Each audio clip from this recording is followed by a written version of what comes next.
সে বলছে টেলিফোন ঠিক আছে।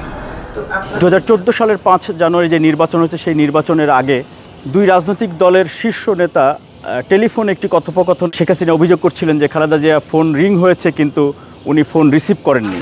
আপনাকে নিজের হাতে আমি রেড টেলিফোনে আপনাকে বারবার ফোন করেছি এবং ফোন বারবার রিং হয়েছে।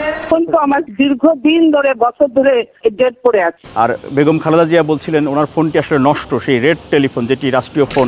যে কোনো কারণে আপনি ধরতে পারেন না। আমি ধরতে পারিনি না, আমি এখানে বসা কেন ডেট ফোন বাজতে পারে না, বুঝছেন?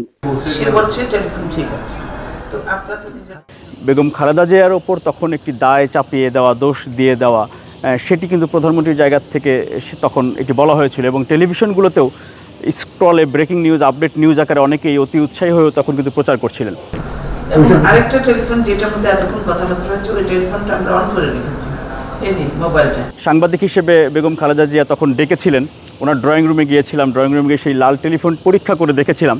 তো আপনারা তো নিজের ফোনটা দীর্ঘদিন ধরে যে আসলে ওনার টেলিফোনটি নষ্ট ছিল তখন, কিন্তু তখনকার প্রধানমন্ত্রী শেখ হাসিনা বলছিলেন টেলিফোন সচল এবং তিনি ফোন করেছেন কিন্তু খালেদা জিয়া ফোন ধরেননি, মানে খালেদা জিয়া ওনাকে পাত্তা দেননি, এরকম একটি অভিযোগ তখন করা হচ্ছিল এবং টেলিভিশনে এটির ব্রেকিং নিউজে প্রচার হচ্ছিল। ঠিক আছে, আমি আগামীকাল দেখবো যে কেন আপনার ফোন এরকম রেড ছিল।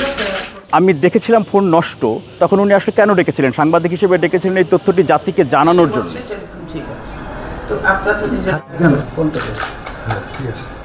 কিন্তু তখনকার বাস্তবতায় গণমাধ্যমের ওপর যেই নিয়ন্ত্রণ ছিল সরকারি সংস্থাগুলোর, সেই বাস্তবতায় সেটি আমি জাতির সামনে জানাতে পারিনি।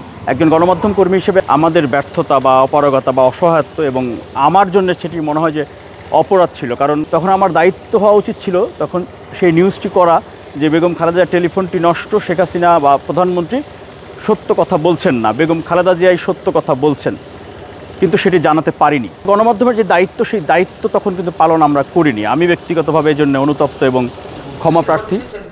পেছনে হচ্ছে এভার কেয়ার হাসপাতালে বিছানায় বিএনপি চেয়ারপারসন বেগম খালেদা জিয়া। মাননীয় সাবেক প্রধানমন্ত্রী, আপনি ক্ষমা করবেন, আপনার এই অসুস্থতার সময় দোয়া করি যাতে আপনি সুস্থ হয়ে আমাদের মাঝে ফিরে আসেন এবং আপনার সেই প্রতিহিংসা নয়, প্রতিশোধ নয়, এই রাজনীতি সমাজে আরও বেশি ছড়িয়ে পড়ুক সকল দলের মধ্যে, সকল মতের মানুষের মধ্যে, সেই প্রত্যাশা করছি।